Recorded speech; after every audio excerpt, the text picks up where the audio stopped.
Coming up on today's podcast. But Bethel Lumsden, the Mackham Slayer herself, I think for me, out of the last, I think she's my favourite player now. I think Durham see the whole Newcastle match as a big derby, and for us it's not. Sunderland's our derby. Like Amber, I know she's been solid all season, so I would like to see Amber signed in another deal. We won the derby. The Tyne and Weir derby, Newcastle, or the North East should I say, is black and white. Hello from the Runheed down in Wrighton. I'm with Dale, and you're probably thinking why we're sporting McLaren and Ferrari. We've done a F1 video previously, but welcome to the latest podcast here on NFTV. If you're listening on the audio, you know what to do. Give us a 5 score. That'll help get this women's podcast. We're trying to reach out, get NUFC Women out there a lot more. And we're going to hear from Juliette. We're also going to hear from Joe a little bit later on the Durham and the Sunderland games. Obviously, we've had a couple of derbies recently. Me and Dale are going to be talking about the latest news and touch upon those games. And of course, we are going to be playing Who Am I?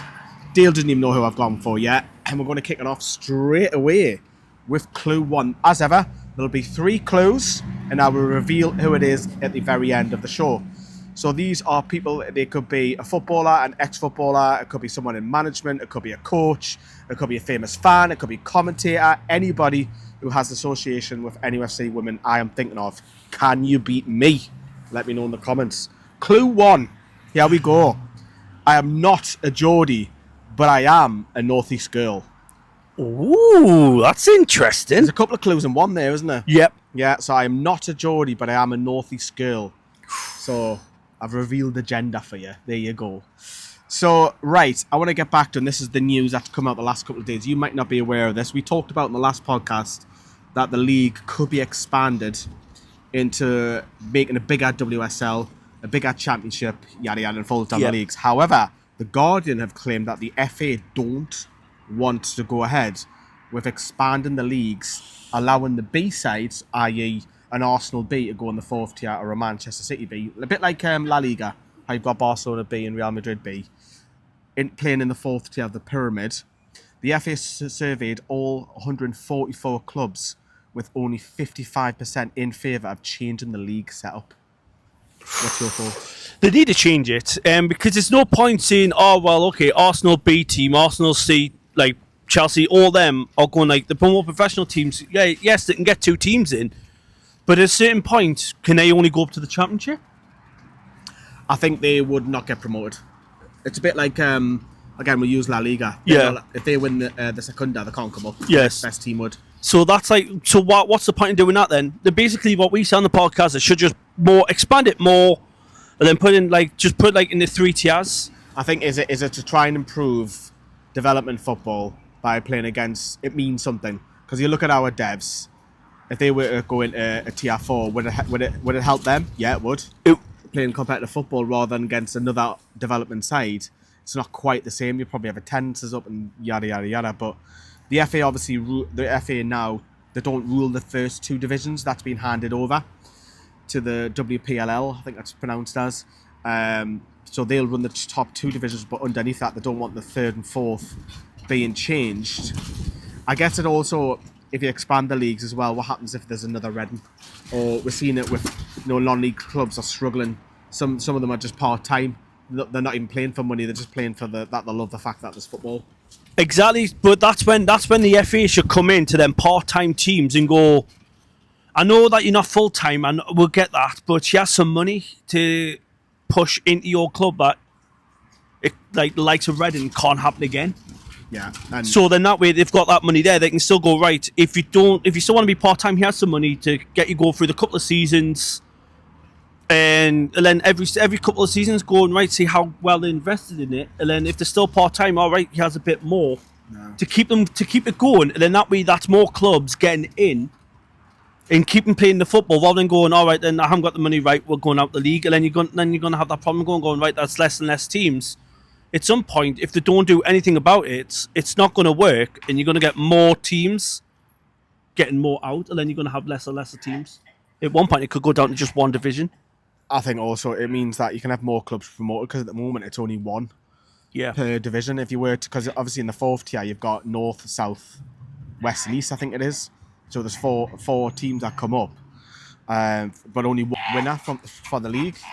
But even in Tier 3, look at now, Nottingham Forest have just won the League Cup, so congratulations to Bridget and Naomi for winning the League Cup. But it's only one from that division, and maybe they can combine the North and South, potentially. I don't know, it's difficult with teams who haven't got the money, but obviously we know that we've talked about the Super League and the WSL. There's talk that they want to close relegation from the WSL to make that league into a 16 team effectively, and each year an extra team comes up and there's no relegation. That'll obviously secure, surely, we've talked about this a couple of weeks ago, it'll secure probably sponsorships a lot more, contracts will be bigger. So for the top two leagues, we're all for, aren't we? Yeah, definitely. The top two teams, you got top two leagues, and I said these there. That's what you should do, though. That's what they need to do. If you're going to get more than in the championship all full time, put all the full time teams together.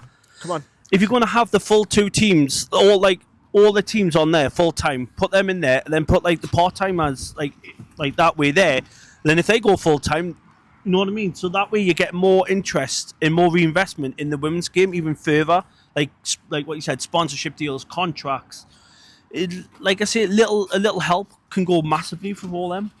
Yeah, and we've got to keep an eye on it, because obviously there's a lot of talk with the top two tier leagues, and the underneath where the FA still run a lot of the part-time leagues as well. But we'll keep an eye on that one. Right, we're going to move on a bit of news. Contract extensions. Leah Cataldo and Beth Lumsden have signed contract extensions. Woo! Which one are you most excited about? Both of them.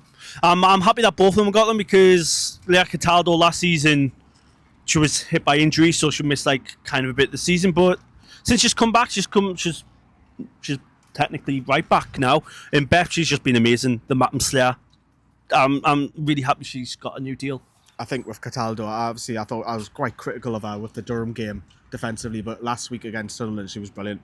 She was absolutely brilliant. So real coup for the club. But Beth Lumsden, the Mackham Slayer herself, I think for me, out of the last, I think she's my favourite player now. Wow! I just think you don't know what foot she is, yeah, and that's how good she is. She's strong with her left, she's strong with her right. She can go past players, she can score goals, she can take the set pieces. It makes sense, and of course, we all thought when she first signed that she's going to be a striker, because I think she scored something 14 or something mad like that from Portsmouth, and then she's obviously been playing left and right, and she's one player that would definitely keep at the club. And do you expect to see any more extensions now it's starting to hit the final quarter of the season? Yeah, I would definitely. I've done Amber. I know she's been solid all season, so I would like to see Amber signed another deal. Charlotte Potts, another one. Claudia Morn, another one. Just we've got the key players that definitely need to be locked down and give them brand new contracts and give them their.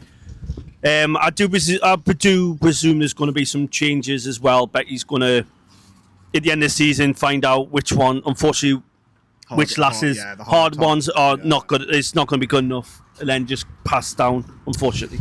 Yeah, we'll have to keep an eye on that. Demi Stokes is another one. I think she might sign another 1 year deal. Expect that to be announced very, very soon. We are going to talk about the games in the second half, but we do have clue number 2 come up now. Woo! So I'll just go back to clue 1. I am a Geordie, but I'm not a Geordie, but I am a Northeast girl. Clue 2. I did not start my career at Newcastle United. Ooh. Okay. So I'll repeat that back to you. Clue 1, I am not a Geordie, but I am a Northeast girl. And clue 2 is I did not start my career at Newcastle United. So those are your 2 clues for you. Right, we're going to go a little bit back in time. A couple of weeks ago where we played Durham. Joe is going to take over this section for us and talk about it, because he was down there and obviously it clashed with a little Wembley for us. But he was down Durham. Joe, it's all yours. Yes, thank you, Lee. Thank you, Dale. Hope you're doing good over there, gentlemen. I'm live and direct from the new backdrop and background. I'm going to get something up there, probably Colin Locke. But yes, Kenja, Naomi Badou, Jodie Bartle, Championes. Little trophy. Starting 11 at Durham. Only change was Amber Stobbs in for Hannah Greenwood, and you look at that lineup that we had, it was a brilliant lineup. You know, Freya Gregory, Emily Murphy, Beth Lumsden, that front three that I can't stop going on about. The back four, you know, Deanna Cooper, Demi Stokes, Charlotte Wardlaw, Leah Cataldo. What's going wrong? This is 3 points on the board, isn't it? Not quite. Early goal, brilliant, fantastic. We're bouncing, we're euphoric, we're happy days, we're loving it. And then Durham come back with the, well, a lot of people are calling the Durham dark arts. Hoof the ball up, you know, just get in front of the ball. And regardless of what you want to call it, underhanded, you want to call it dark arts, whatever you want to call it, it is tactics. The top and bottom of it is tactics, and they use that tactic well. Whether you agree, you hate, or love it, I mean, let us know. Do you love, do you hate, do you respect the Durham tactic, do you disrespect it? Let us know. But that essentially for me is what won the day for Durham, because instead of becoming a tactical football skill-driven battle, it became a battle of the mind and a battle of the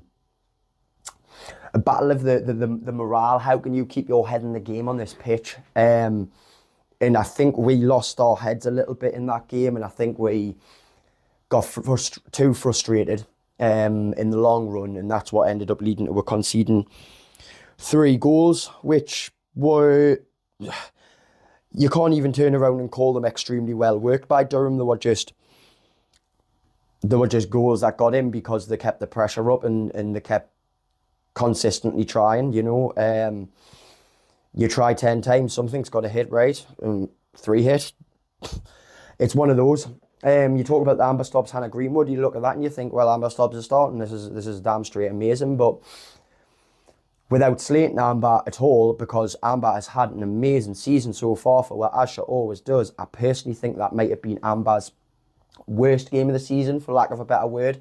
And I think Amber's been my player of the season this season, personally. So to say that just had a bad game is, yeah, Amber, choke, I want them to have, you had a bad day at the office, it's fine, don't worry, we'll forgive you and we'll love you evermore, like, without doubt.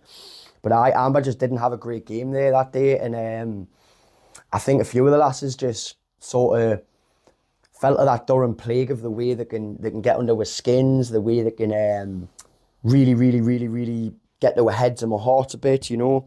I think Durham see the whole Newcastle match as a big derby, and for us it's not. Sunderland's our derby.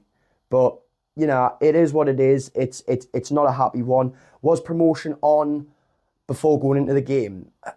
For many fans, probably we were still looking at promotion. For me personally, I was like, look, I'm just looking at consolidating in this league, sitting in a nice position at the end of the table. Love a 5th finish, love a 4th finish.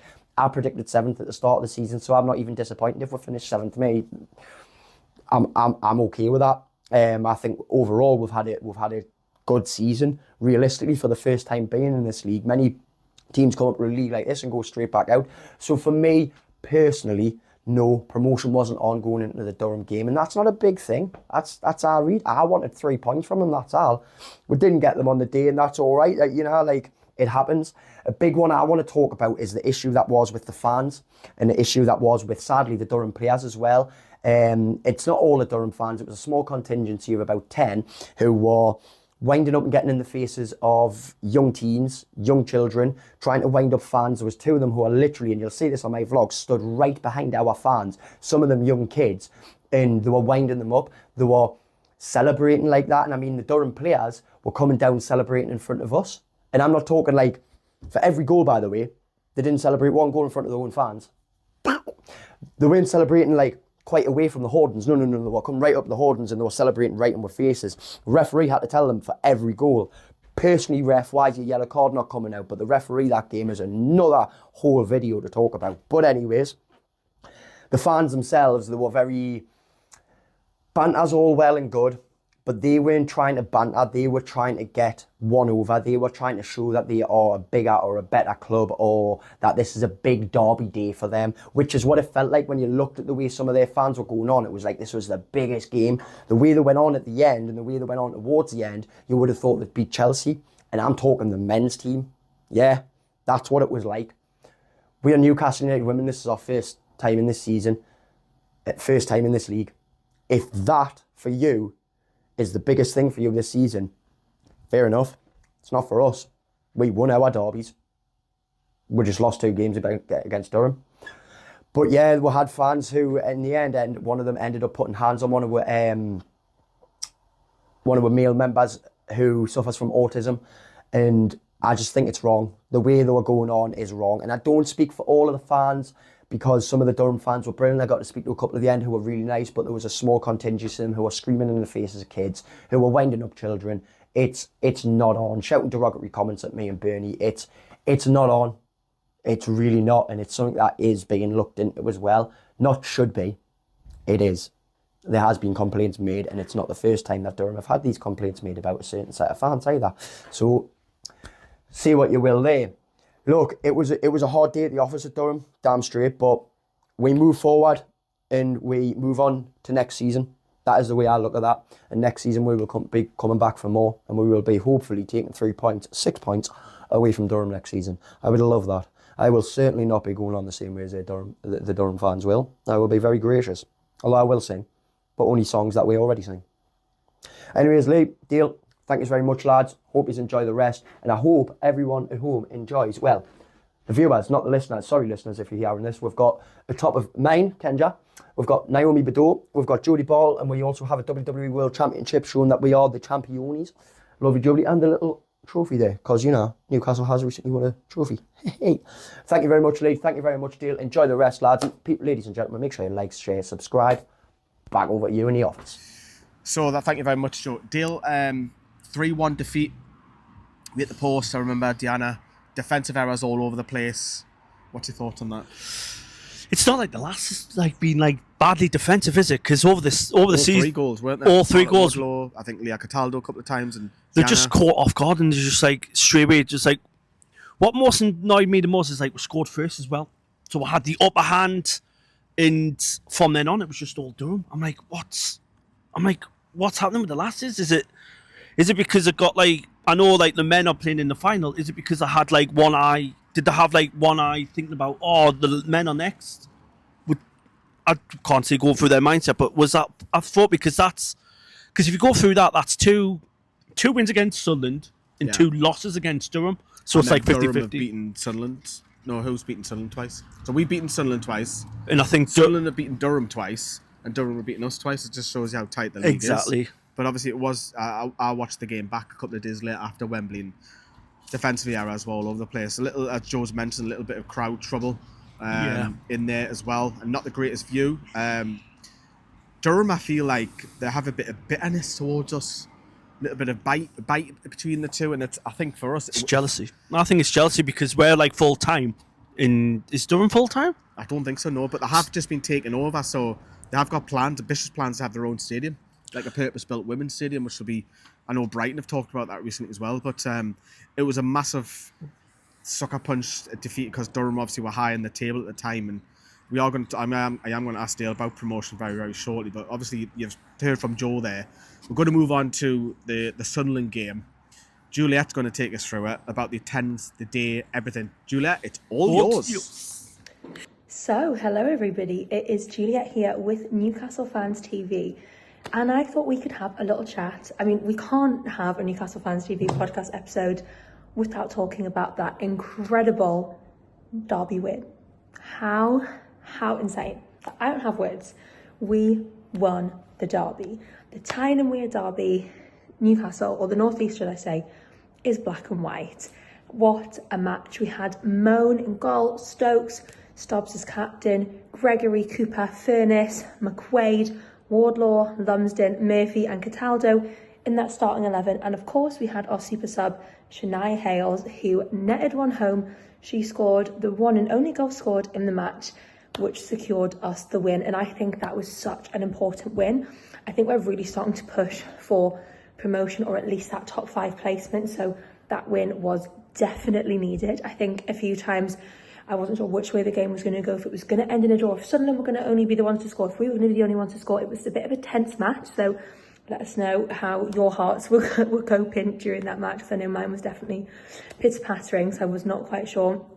Remember, I was unfortunately not able to go. I was at a dance competition and I had it up on my phone, and I clicked on just before half-time, so it was 0-0, and I was like, oh my God, I was keeping up with all the stats and everything, and I was like, oh, who was it going to be? I was looking at the possession, everything, but we took the win. So how are the lasses?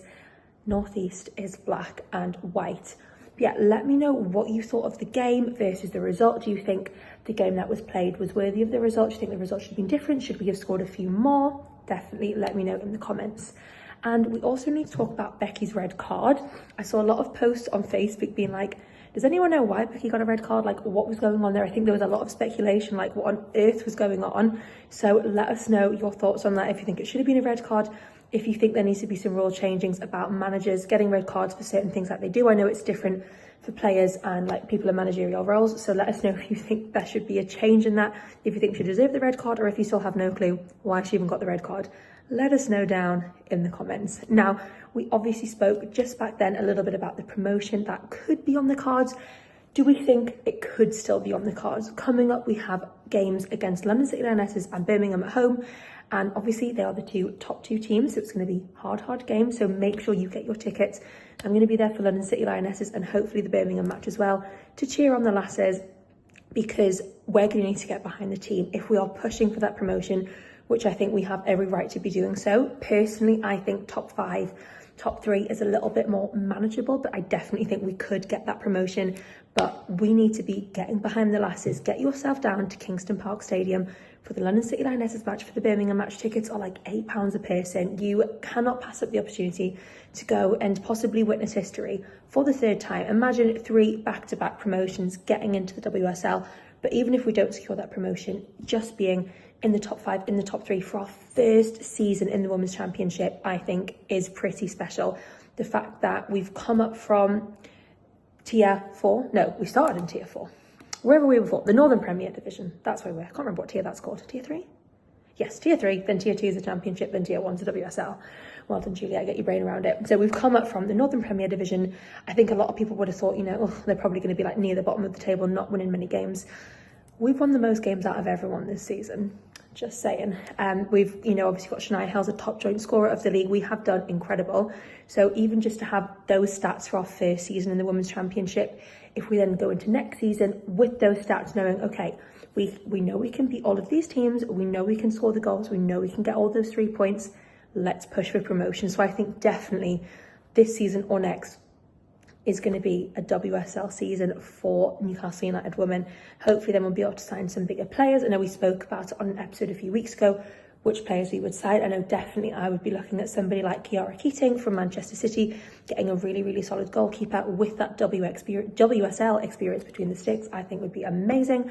Let me know if there's anyone you would love to have join us for the WSL. And of course, wish the lasses good luck for their last couple of games this season, and fingers crossed we can secure promotion, top 5 or top 3.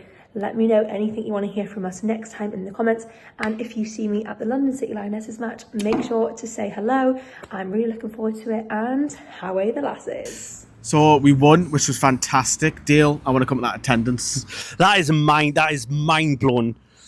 38,500. That's like, I know it's like just like 14,000 less than a full house. That's incredible. And like everyone's going to say, oh well, if we do get promoted, where the lass is going to play, it's still going to be Kingston Park. Well, it depends on the pitch, because you've got to have a grass pitch. I don't know if there's going to be a bit of leeway for 12 months or whatever, or they're going to relay it. Who knows? But Man U playing an artificial pitch, still, don't they? Because I think it looks grass. like It's not grass. But no, I'm positive. I think it's artificial. Let's talk about the positives. Obviously, 13,500. Juliette's talked about that as well. The red card, obviously, Becky, which Juliette's touched upon as well. That was a bit mad. She couldn't do the press conferences, but we do have a couple of clips, and a really nice one that Amber Keegan-Stubbs, when she signed for Newcastle, it was Alan Shearer who put her in touch with Becky Langley. Take it away, Amber. It's like those, I honestly still have moments, my second season here, as well as captaining, like I have moments where I'll just be like driving around the northeast, or taking the dogs on a walk, and I'm like, I'm actually captain in Newcastle. And honestly, it's like the best thing in my existence. I love my family, but they're Geordies, so they'll agree with me. And to hear like that, like you said, the last captain to get the double over Sunderland, Alan Shearer is absolutely my childhood hero. And Alan Shearer is probably the reason that I play for Newcastle. Not only because I grew up as a fan of his, but he actually helped me get in contact with Becky. So shout out to him. And now, again, like you said, to be a captain that's done that is class, but it's just the team, like just having the full faith in the team.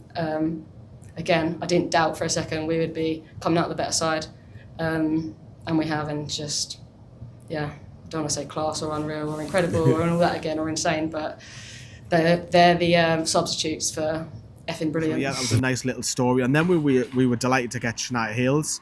So Shania talking about the fans, how incredible, where we talked about it. Here's a little clip what Shania said. Yeah, definitely. I've never played in front of that many fans, let alone scored. So, and yeah, the Newcastle fans have to be the best fans, I have to admit. Since I've been here, they've been amazing. Even at Kingston Park, they always show up, whether it's raining, sunny, they're always there. So today, doing it in front of all of them, for them, and the girls and the coaches, like, it just means everything to me. And just finally for me, when you first arrived here, you were playing on the wing. You've played more recently through the middle. Is there a preference to which position you play?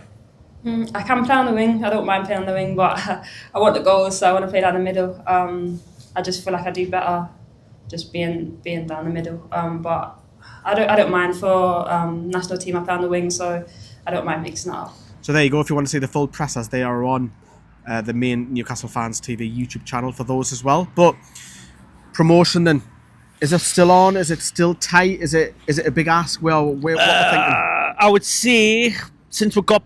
Actually, I'm going to give you clue three before I answer that, because I'm jumping the gun. I've completely missed out clue 3. So let's do a recap. Clue 1, I am not a Geordie, but I am a North East girl. Clue 2, I did not start my career at Newcastle United. And then clue 3, I have won the County Cup, the National League North, and the National League with Newcastle United. I'll just go back to them again before Dale answers that question. Clue 1, I'm not a Geordie, but I am a North East girl. Clue 2, I did not start my career at Newcastle United. In clue 3, I have won the County Cup, the National League North, and the National League with Newcastle. Who am I? We'll reveal that in the next 5 minutes or so. So, going back to then promotion, we've got 2 games in hand. They're the positives. We've got Charlton and London City Lionesses. That's London City coming up this weekend. Is it over, or is it still a big ask? It's not over, but it's massive. It's a massive ask, especially Birmingham and London Lionesses. You have to win those 2. Yeah, for promotion, they've got to win. They've got to win every single game and hope Birmingham and London drop points, because if Newcastle, even if the Lasses win their 2 games in hand, they're still 6 points behind. And then, but if you beat Birmingham, it's 3 points. And then you got to beat London City as well. So it's barking at another dog. It's going to be hard, but I always believe in the Lasses. Like I said at the start of the season, just avoid relegation. But we've done way past that now, and I think like a top 5, they should, even if a top 5 or top 6, they should be still happy with their performances. Well, I said at the start of the season, top 5, yeah, and I think that's realistic. The positives are, it's not over yet. I think Shania was saying in a full presser that whilst it's still mathematically possible, the girls are going to go for it. And I know Becky will be thinking like that as well. We've spoken with Becky off camera quite a few times this season. So, and obviously she'll be, I guess, not allowed at pitch side. I don't know if she's going to have a stadium ban for London City Lionesses. It's mad how she couldn't do the press. It'd be the stands, wouldn't it? She's like, really she can't be in the dugout. So if she's got a red, because you're still out to sit in the... So you'd be like in the stands bit behind, but obviously... She might be with us in the press, you never know. You never know, but obviously... You'll be there. You will know, because obviously I'm not... Unfortunately, I am... Yeah, Joe's in the press this weekend for change. Yes. Joe's in the press? Joe's going to be in the press as well this weekend for change. But look, promotion, it's a big ask, but it's not over. I do agree. I think we've got to win practically nearly every game. I think we've got to win the teams around we're now. And look, I don't want the club to be in too, especially Becky, to feel, oh, I didn't get them up this year. Do you know what? We're guaranteed top 7, at least. That's going to happen. So let's try and get up. Let's try and pull away if we can't get promotion. Let's try and get a top 5. Can you get a top 3? You know, if the games start winding down, it's a great first season. Yes, expectations the last couple of years have been mental because we've had double promotion and money is there. And as we touched upon earlier, Dale's mentioned that there will be some changes in the summer. No doubt there'll be better quality of player. I've got no doubt about that. Big shout out to Charlotte Wardle, who's just received an under-23 call for Scotland. Nice. Which is great for her. and obviously the usual suspects, Lewis Joel, Freya Gregory, Shania, have all got call-ups, and Emily Murphy to Ireland. So congratulations to all of them. Well done, lasses. Right. Let's go to the quiz then. I'll ask Dale step by step if you had any idea of where we're at, and do play along at home. So clue one's always the hardest. I'm not a Geordie, but I'm a North East girl. Are you thinking of anyone on there? I was straight away. I was thinking maybe a Dodds. Okay. Clue 2. I didn't start my career at Newcastle. And then when there, I was thinking Hales. Okay. Shania Hayes. It wasn't Shania because she's not a North East girl. And then clue 3 gives. Oh yeah. clue 3 gives you a massive because it indicates she's been at the club for a while. Yeah. I've won the County Cup. I've won the National League North, and I won the National League with Newcastle. The National League was last season. Who am I? So I'm not a Geordie, but I'm a North East girl. I did not start in Newcastle, and I basically won the last 2 leagues with Newcastle plus the County Cup. I'm stumped. I was. You ready? Cataldo? You're not. It's dead easy. It's the manager, Becky Langley. It was staring you all in the face all the way through this podcast. Becky Langley, a North East girl, she was born in Middlesbrough. She did not start in Newcastle. She went to Forest, then she had the joint role with Northumbria and Newcastle. And of course, she's won the County Cup, she's won the National League North, and she's won the National League. Sorry, Becky. The most obvious one, I think, person, because no one would pick the manager. But I thought, you know what? I'm going to throw a curveball this week. I'm going to pick the manager and give some clues away. So well done if you've gone with Becky Langley. Fair play to you. Cheating. If you said that it's cheating, I don't think no one would have called that one. No, fair play if you got Becky Langley. Maybe after 2 clues, the diehards who go every game might have got that. But there we go. That is a wrap. Well, thank you to Juliette. Thank you to Joe early on in this podcast as well for their insight on Durham and the Sunderland game. Newcastle, of course, this weekend against London City Lionesses. Tough game. But if they want to get promoted, as Dale said, they need to win these type of games. We'll bring you all the coverage on Sunday, of course, with the lasses, and we'll see you then.